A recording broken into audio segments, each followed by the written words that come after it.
Hello, hello everyone. I hope I'm audible. If anyone has joined, do let me know in the chat.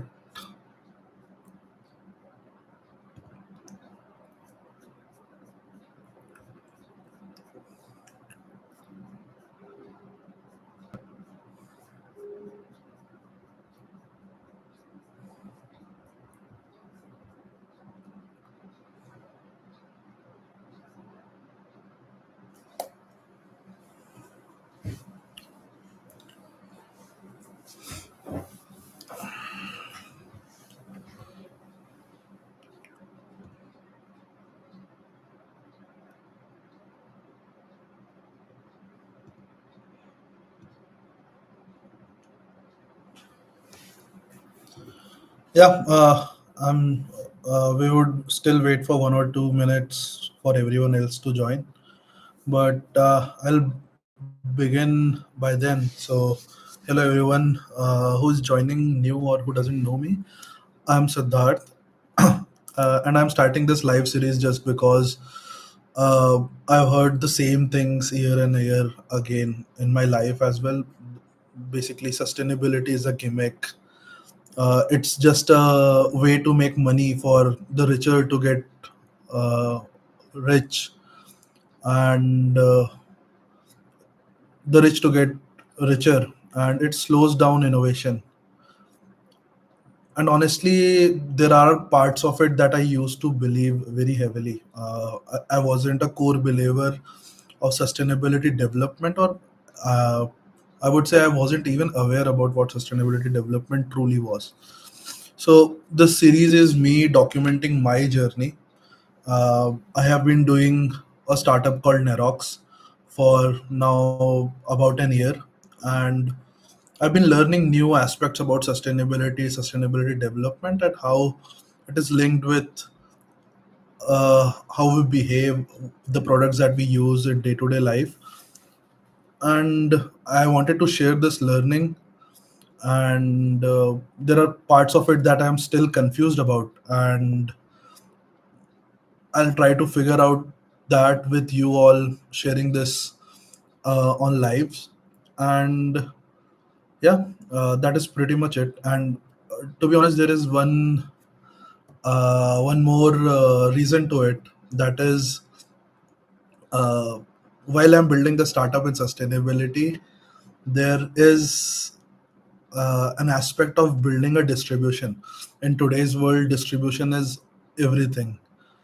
If I can build an honest audience here while I'm learning in the public, this would also help me in my mission, and it would help me what I'm building at Neroex. So I hope that is pretty clear to everyone. What I'll do is I would love to hear your thoughts on sustainability while we wait for others to join. Uh, Maybe you can tell me on chat on what's the first word that comes to your mind when you hear sustainability. Anyone who would want to answer that question uh, can type on chat while I'm trying to figure out few things on my computer.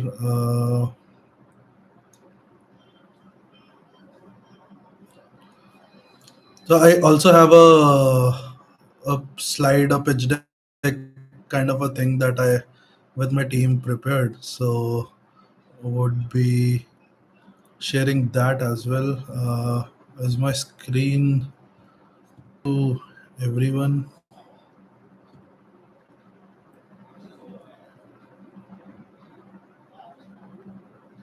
Yeah, if my screen is visible, can you type yes?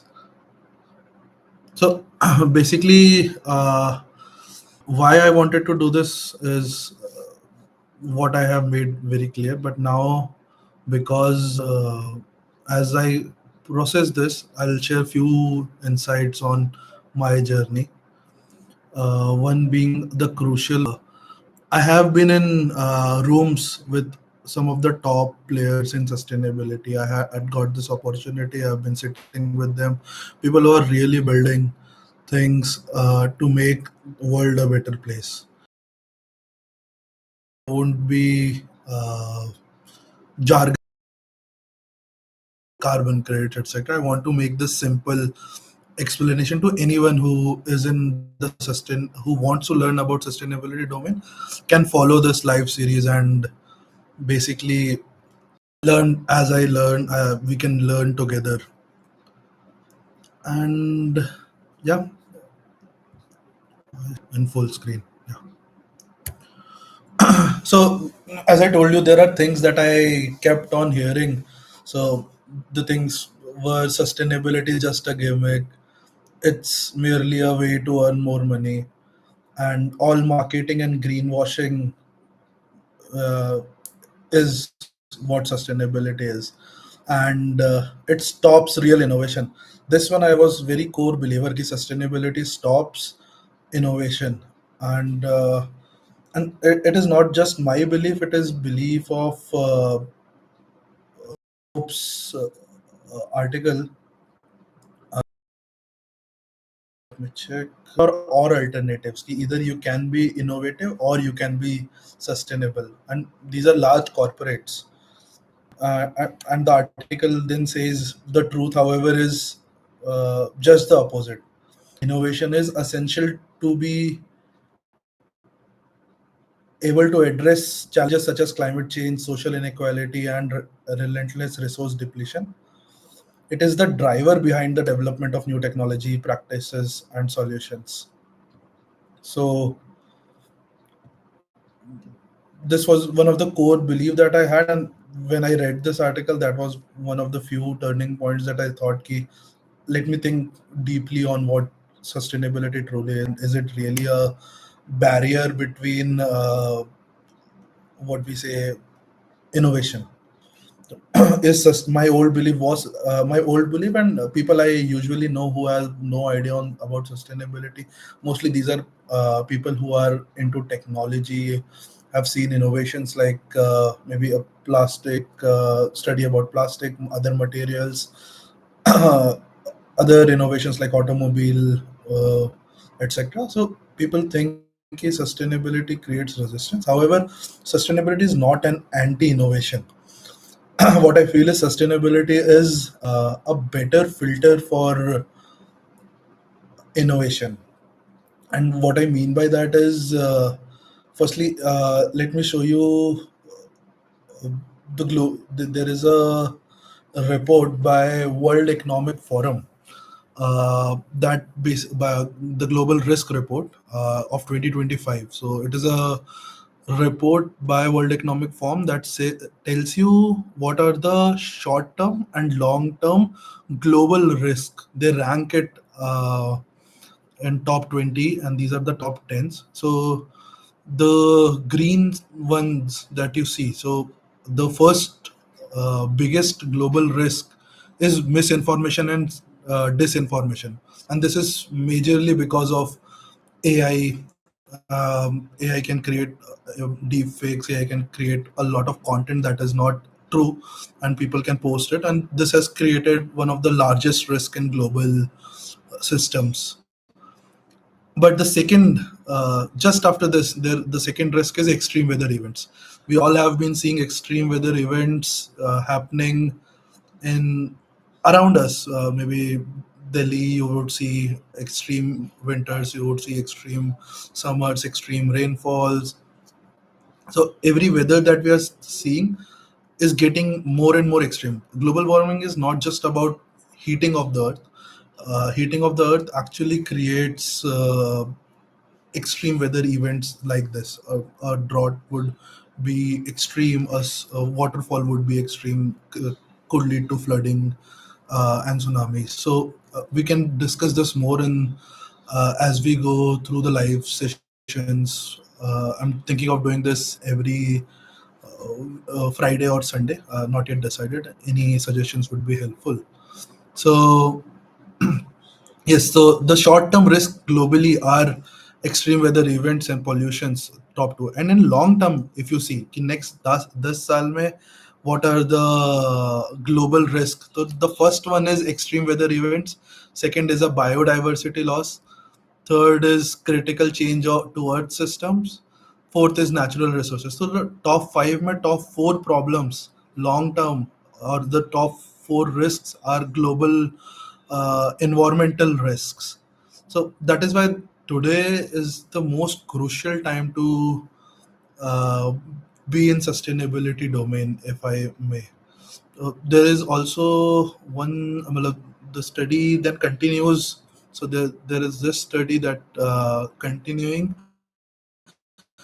says कि these global risks are not separate risks. So a risk in economic would be linked with a risk in environmental, a risk in socialism, societal, geopolitical.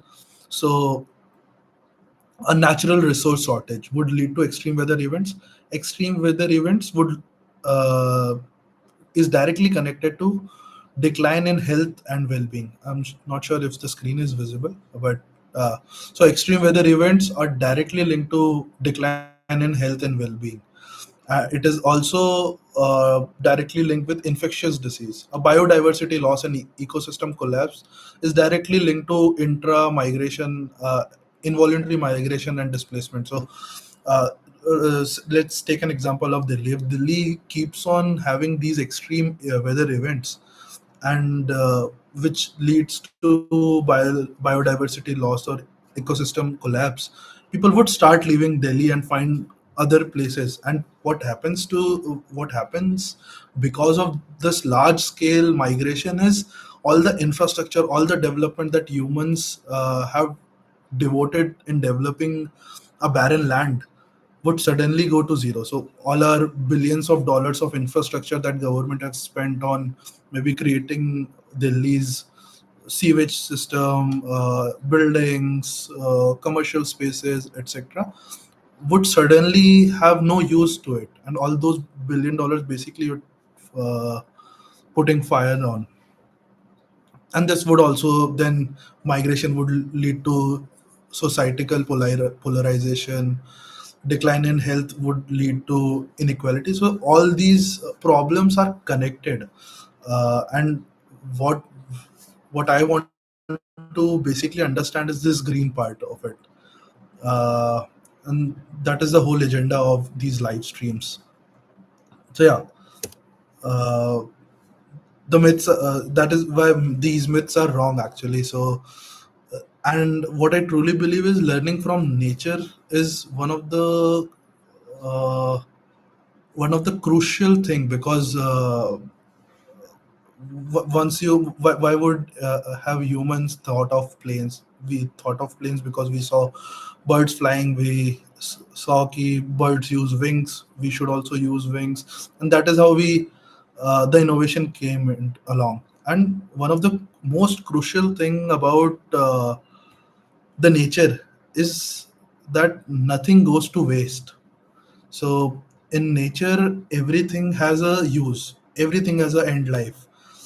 A person would die, and then his body has used for the ground. Tree, say a leaf would fall, that leaf has a end purpose. So nothing goes on waste. All the innovation that we have done until after the industrial revolution, I would say, is innovations that has no end no end case use. So basically what I mean to say is that all these materials, maybe plastic was an innovation, and this innovation was good for maybe creating pens. But once those pens are over, you can throw it away. And now this plastic, because this was not a naturally occurring material, nature had never thought of how it would reuse into reuse, or how would it degrade it and use it for another thing. So if humans have created new materials, it is an and responsibility, I would say, or maybe instinctively this should have happened because if we say ki we are part of the nature, everything that we should create should follow the rules of laws of nature. And one of the crucial law is nothing goes to waste. And also, innovation just doesn't mean the new thing. So a plastic is a new thing, but there should be thing innovation should mean new that goes on for a long term, works for a long term. So any innovation that works for the long term should be a real innovation, and that is the lens that we should look at innovations. And that is what sustainability innovation, if you would have seen this term anywhere, this is what sustainable innovation actually means. uh, so yeah, the nature is the best innovator. And anything else that I want to show you guys, maybe. Yeah, this is the model key.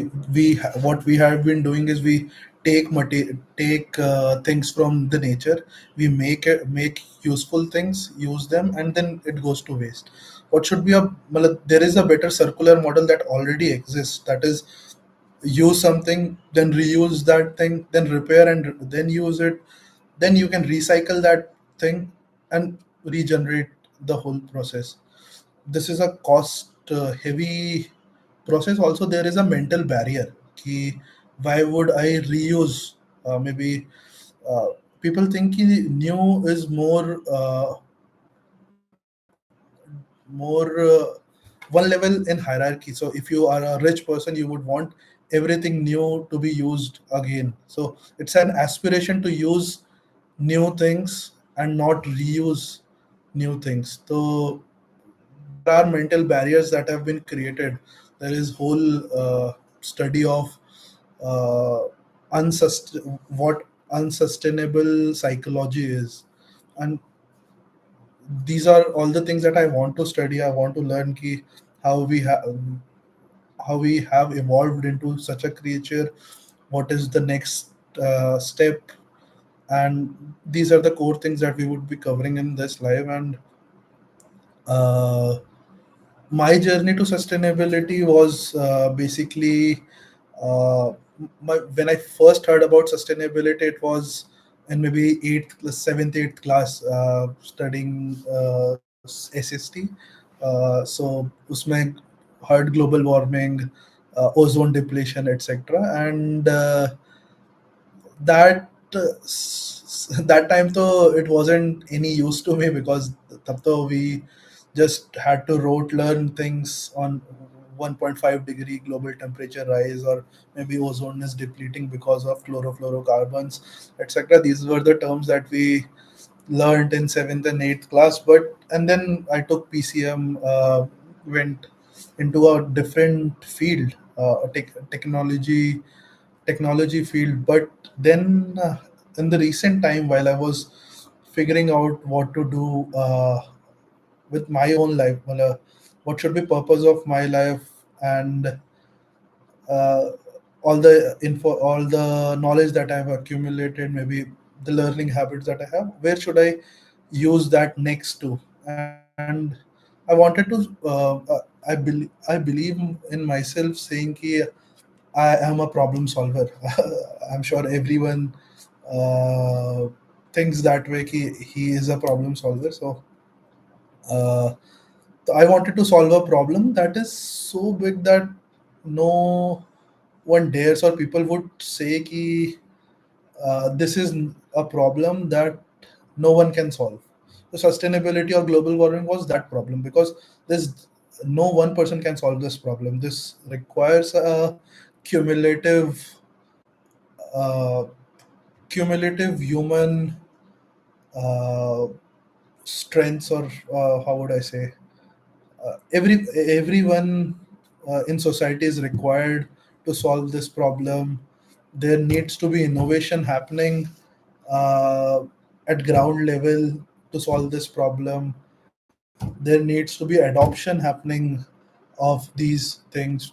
And there are topics like the cost topic has so the sustainability is rapidly transforming into these topics, as in the cost topic, risk topic, supply chain topic. So this is such a big problem to have as a human, as a species, that I was very inclined towards solving this problem, and that is why we started building Nerox.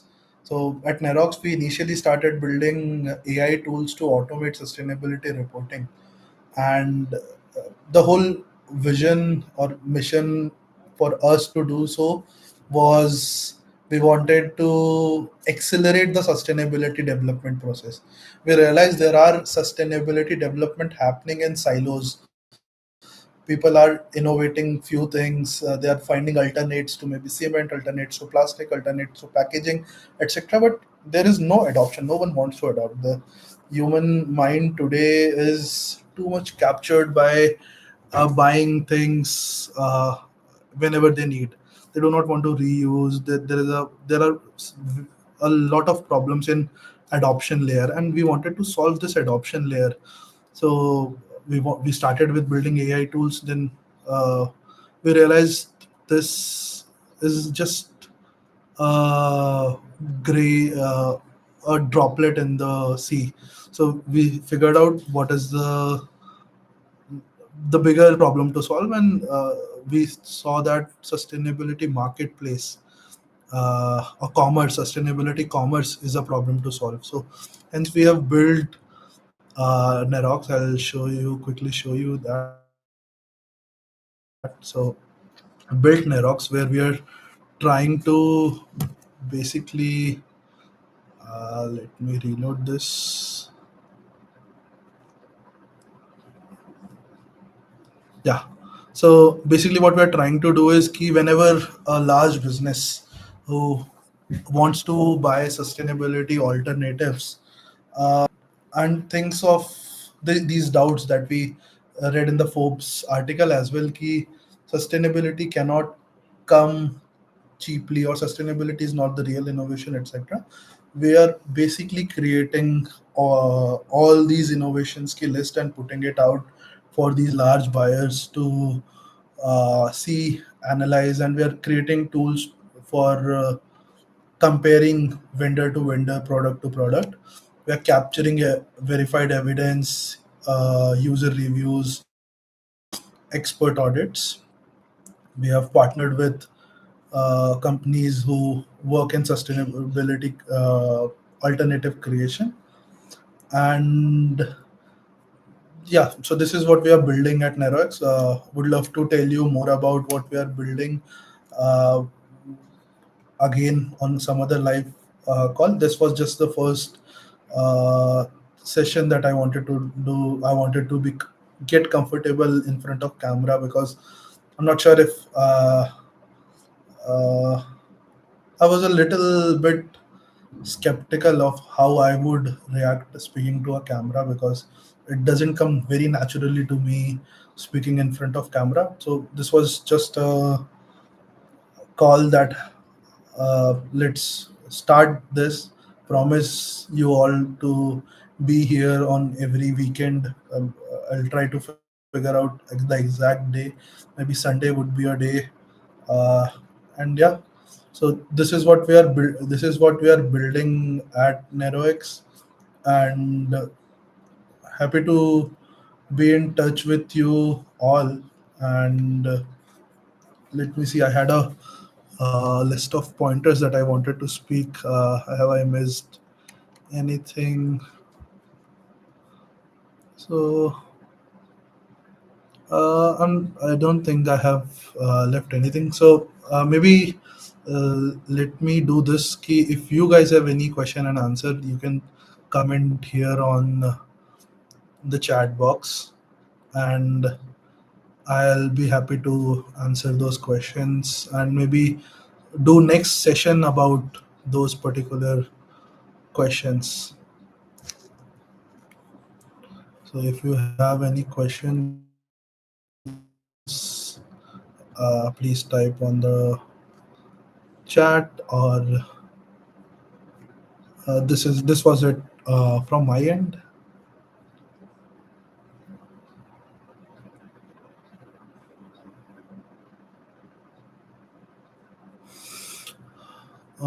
okay. I don't see any questions, so I'll be closing this call now, this live session now, and you. What I can promise you for next weeks is we would be covering uh, different stories, real people stories on this live stream. I'll call upon people who I think should tell us more about what sustainability is, can explain us better, and uh, I'll share my commentary on the problems that I see happening because I feel I am from the majority of the people today on earth believe कि sustainability is just a gimmick. So I was that person, and now I'm slowly transitioning into a person who believes in sustainability, a person who sees the real value to it. And this journey I want to document, and I'll be happy to do it with you all. So thank you everyone for joining. I'll close this now. Thank you.